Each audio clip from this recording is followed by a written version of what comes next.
आप सभी को श्रीमती अर्चना शर्मा का प्यार भरा नमस्कार। दोस्तों, आज हम श्री सत्यनारायण लाल जी द्वारा रचित कविता नई उषा की सप्रसंग व्याख्या करने वाले हैं। प्रस्तुत कविता में आज़ादी प्राप्त होने के बाद कवि नवयुवकों को संबोधित करते हुए कह रहे हैं कि अब गुलामी रूपी अंधकार छट चुका है, अर्थात हम आज़ाद हो चुके हैं और उम्मीद रूपी उषा यानी सवेरा का आगमन हो रहा है। आज़ादी मिलने के बाद तुम्हारा उत्तरदायित्व और ज़्यादा बढ़ गया है, इसलिए उठो, जागो और देश की प्रगति और विकास के लिए संकीर्णताओं से ऊपर उठकर कमर कस लो। अब चलिए बढ़ते हैं कविता की ओर। उठो नई किरण लिए जगा रही नई उषा, उठो उठो नए संदेश दे रही दिशा दिशा। खिले कमल अरुण तरुण प्रभात मुस्कुरा रहा, गगन विकास का नवीन साज है सजा रहा। उठो चलो बढ़ो समीर शंख है बजा रहा, भविष्य सामने खड़ा प्रशस्त पथ बना रहा। संदर्भ: प्रस्तुत पद्यांश हमारे हिंदी पाठ्य पुस्तक छत्तीसगढ़ भारती के पाठ 1 नई उषा से लिया गया है, जिसके कवि श्री सत्यनारायण लाल जी हैं। प्रसंग: प्रस्तुत पद्यांश में कवि देश के नवयुवकों को जागरण का संदेश देते हुए देश की प्रगति के लिए कटिबद्ध होने की प्रेरणा दे रहे हैं। व्याख्या: प्रस्तुत पद्यांश में कवि कहते हैं कि आज़ादी के बाद की नई सुबह मुस्कुराकर हमारा स्वागत कर रही है। चारों ओर खुशियों की लालिमा फैल रही है। उम्मीद रूपी कमल खिल गए हैं। आकाश को देखकर ऐसा लगता है मानो वह विकास के नए गीत गाने के लिए विभिन्न साजों को सजा रहा है। हवाएं ऐसे चल रही हैं मानो शंख की मंगल ध्वनि कर रही हों। अतः हे नवयुवकों, उठो और आगे बढ़ो।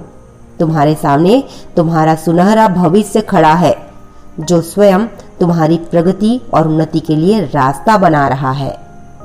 अगला पद्यांश है: उठो कि सींच स्वेद से करो धरा को उर्वरा, कि सस्य श्यामला सदा बनी रहे वसुंधरा। अभय चरण बढ़े समान फूल और सूल पर, कि हो समान स्नेह स्वर्ण राशि और धूल पर। संदर्भ के अंतर्गत हमको यह पता चलता है कि प्रस्तुत पद्यांश हिंदी पाठ्य पुस्तक के कौन से पाठ से लिया गया है, उस पाठ का नाम क्या है और उसके कवि कौन है। तो यहाँ पर प्रस्तुत पद्यांश में बार बार हमें संदर्भ दोहराने की आवश्यकता नहीं है, क्योंकि पहले पद्यांश के अंतर्गत हमने यह बातें जान ली हैं।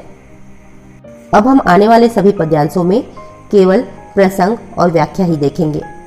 प्रसंग पद्यांश के भाव को व्यक्त करता है और अलग अलग पद्यांशों के अलग अलग भाव हो सकते हैं, जिन्हें हम प्रसंग के अंतर्गत व्यक्त करते हैं। तो चलिए आगे बढ़ते हैं और देखते हैं इस पद्यांश के प्रसंग। प्रसंग: प्रस्तुत पद्यांश के माध्यम से कवि ने नवयुवकों को कठोर परिश्रम करने हेतु प्रेरित किया है। व्याख्या: प्रस्तुत पद्यांश में कवि कहते हैं कि हे नवयुवकों, उठो, जागो और अपने परिश्रम के फलस्वरूप निकले पसीने से सींचकर इस धरती को सदैव के लिए हरा भरा बना दो। तुम्हारे रास्ते में फूल आए या काटे, तुम्हें निर्भीकता के साथ आगे बढ़ना है। ऐसे ही धन संपत्ति के साथ धूल मिट्टी से भी प्यार करना सीखो, ताकि यह देश प्रगति के पथ पर आगे बढ़ सके। अमीरों और गरीबों सभी के साथ तुम्हें समानता का व्यवहार करना है। अगला पद्यांश: सुकर्म ज्ञान ज्योति से स्वदेश जगमगा उठे, कि स्वाश्रयी समाज हो कि प्राण प्राण गा उठे।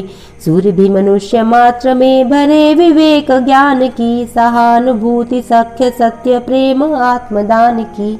प्रसंग: प्रस्तुत पद्यांश में कवि ने यह इच्छा व्यक्त की है कि सत्कर्म, ज्ञान और विवेक के द्वारा देश आत्मनिर्भर बने।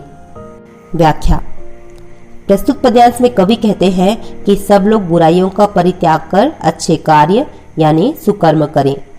ज्ञान का प्रकाश चारों ओर फैले, जिससे निरक्षरता का अंधकार मिट जाए। सभी आत्मनिर्भर बने, कोई किसी दूसरे पर आश्रित न रहे। सभी के चेहरे जिससे खुशी से खिल उठे और लोग प्रसन्नता के गीत गाएं। सहानुभूति, मैत्री, सच्चाई, प्रेम और त्याग की सुरभि यानी सुगंध से मनुष्य मात्र का हृदय भरा रहे। अंतिम पद्यांश है।